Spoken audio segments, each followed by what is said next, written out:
বয়স শ্রেণী নির্বিশেষে এই অভ্যুত্থানে অংশগ্রহণ করেছিল এবং বিগত 16 বছরে যারা এই ফ্যাসিস্ট বিরোধী লড়াই করেছে তারা সকলে এই আন্দোলনের অংশ। এই আন্দোলন আমাদের একটি জিনিস শিখিয়ে দিয়েছে, বিগত 16 বছরে আমরা বিভিন্ন জন বিভিন্নভাবে এই খুনি হাসিনার বিপক্ষে রাজপথে নেমেছি, লড়াই করেছি, কিন্তু আমরা আমাদের জায়গা থেকে যতদিন না ঐক্যবদ্ধ হতে পেরেছি আমরা খুনি হাসিনাকে দেশ ছাড়া করতে পারিনি। এই অভ্যুত্থান আমাদের শিখিয়ে দিয়ে গিয়েছে এই বাংলাদেশ থেকে পূর্বে এবং আগামী যে কোনো ফ্যাসিস্টকে যদি আমরা তাড়াতে চাই কিংবা যে কোনো ফ্যাসিস্টের উত্থান যদি ঠেকাতে চাই আমাদের ঐক্যবদ্ধ হওয়ার বিকল্প নেই।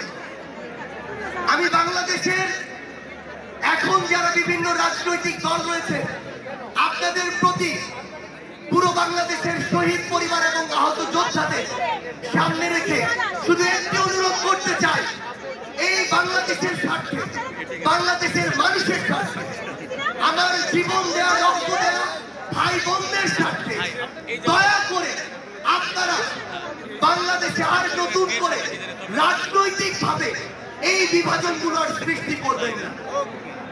দয়া করে যখন আপনাদের সামনে দেশ আসবে, দেশের মানুষ আসবে, তখন সবকিছু রুটবে আপনারা দেশ এবং দেশের মানুষকে প্রায়োরিটি দিবেন। আমরা যদি ঐক্যবদ্ধ থাকতে পারি তবে খুনি হাসিনার কোনো দোষর কেন, খুনি হাসিনা কেন, তার কোনো চিহ্ন এই বাংলাদেশে থাকতে পারবে না।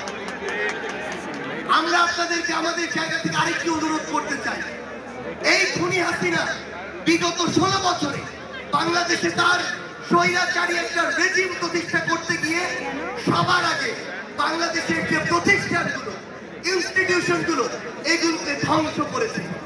এই প্রতিষ্ঠানগুলোর সাথে সম্পৃক্ত প্রত্যেকটি মানুষকে হয় দালাল বানিয়েছে, না হয় দাস বানিয়েছে, না হয় নিষ্ক্রিয় দর্শক বানিয়েছে। এখন আমাদের সময় আমাদের এই প্রতিষ্ঠানগুলোকে আবার স্বাধীন সত্তা হিসেবে বাংলাদেশে প্রতিষ্ঠা করা।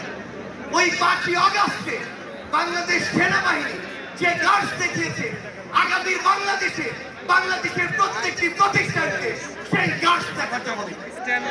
আমরা বাংলাদেশ পুলিশকে একটি কথা বলতে চাই, খুনি হাসিনা বিগত 16 বছরে স্পেশালি এই অভ্যুত্থানে বাংলাদেশ পুলিশ এবং প্রতিষ্ঠানটিকে ইউজ করে, আমি এই শব্দটি আবার বলছি, ইউজ করে ক্ষমতায় বসে থাকার সর্বোচ্চ ক্ষমতা পিপাসু মনোভাব দেখিয়েছে। আমরা বাংলাদেশ পুলিশকে অনুরোধ করতে চাই, আপনারা বিগত 16 বছর এবং এই অভ্যুত্থানে আপনাদের ইমেজ অনেকখানি হারিয়েছে।